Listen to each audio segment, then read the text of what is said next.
Giấy không số ta cho cơ để ăn không chỉ to chỉ bỏ tôi chỉ to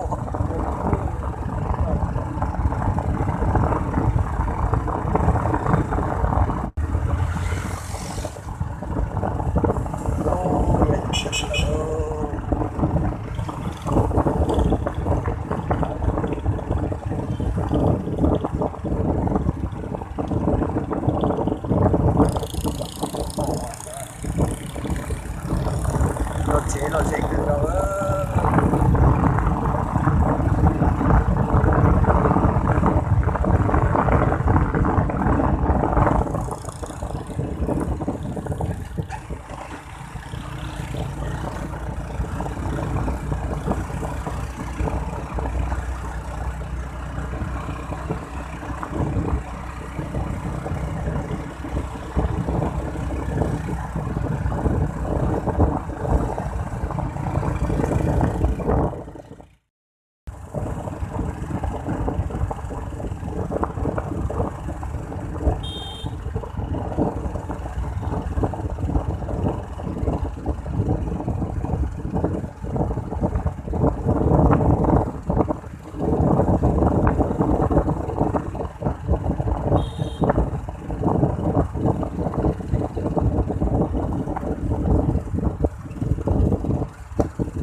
cột cái mà cột cái thì mình đau sắp rồi à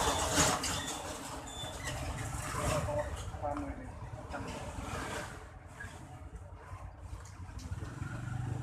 nguyên là con nguyên á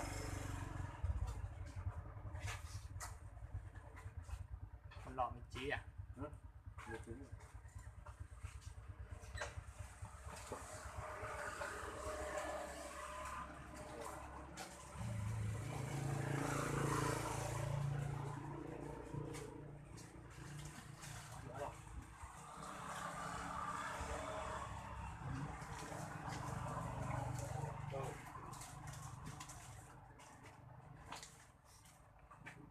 giờ từ giờ từ thì trong vậy quá nhà chứ thế cái chỗ nhà từ không đi cái đó chú đã biết tài tạo lại nó không có sư cái hữu chứ à lúa cầu hữu tính cầu chua còn lúa cho nên thành cầu chua nó giảm hết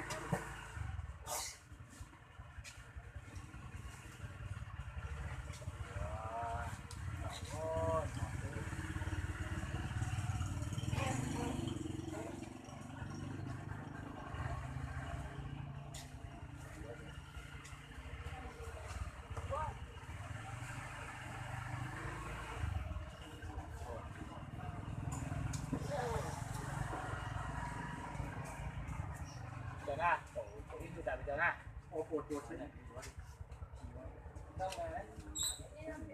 na tao nó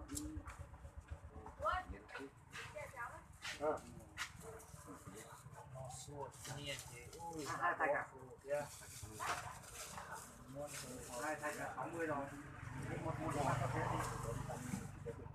cái bánh này bao tiền rồi? mua rồi Cái bóng lọ bảo là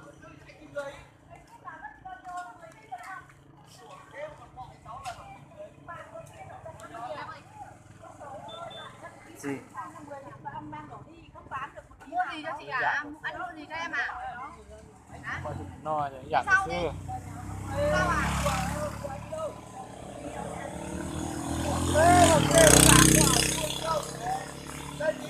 Nữa chưa?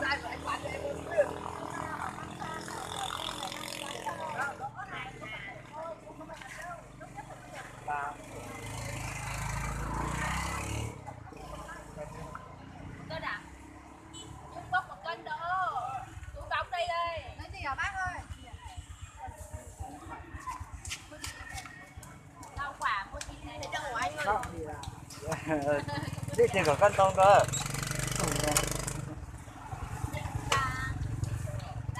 Lo lọc trẻ hả? Bác mua gì bác ơi? Bác lấy rau không? Bác lấy rau Là chỉ tua à? Cẩm đi vào lấy gói 1 lem mà. Trời nó Đổ rồi, người đổ tép người bà, đừng bà không sang mày trả cái đấy đổ. nó là nước chua hành tao á. Lấy cho tròn 25.000 nhá anh ơi. Anh lấy cho tròn 25.000 nhá. Lấy tròn 25.000 nhá. Đây 1 cân rồi, chỉ là bóc thêm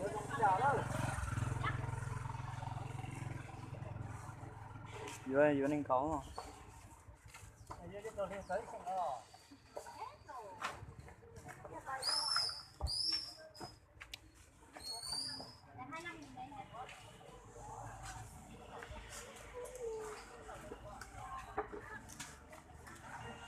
đi vào nên nhặt thêm những cái quả đỗ rơi hết đi này. Lúc thống là tỏ hành tức tật ta. Hả? Biết thôi. Khó. Khó chạy chứ. Khó. Đã tỏ bé thằng tới lời mua lúc cá nó xíu ấy tật cá Hai con cái tôm chỉ con.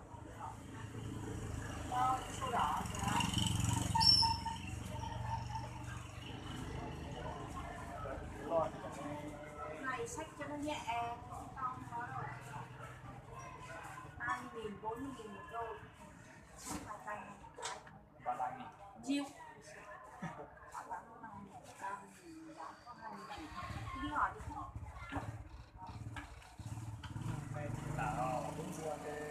Mua thùng sách cho nó giỏi đỏ con nó sách được. To nó nặng. sao được vậy?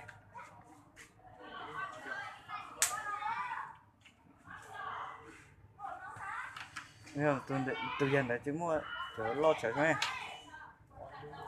Mùa chơi nhận thêm Mưa bé nhỏ nhỏ nó sách được.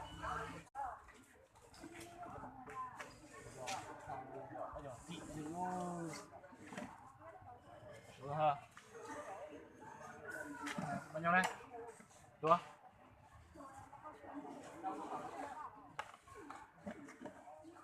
Đúng rồi, nói đúng rồi.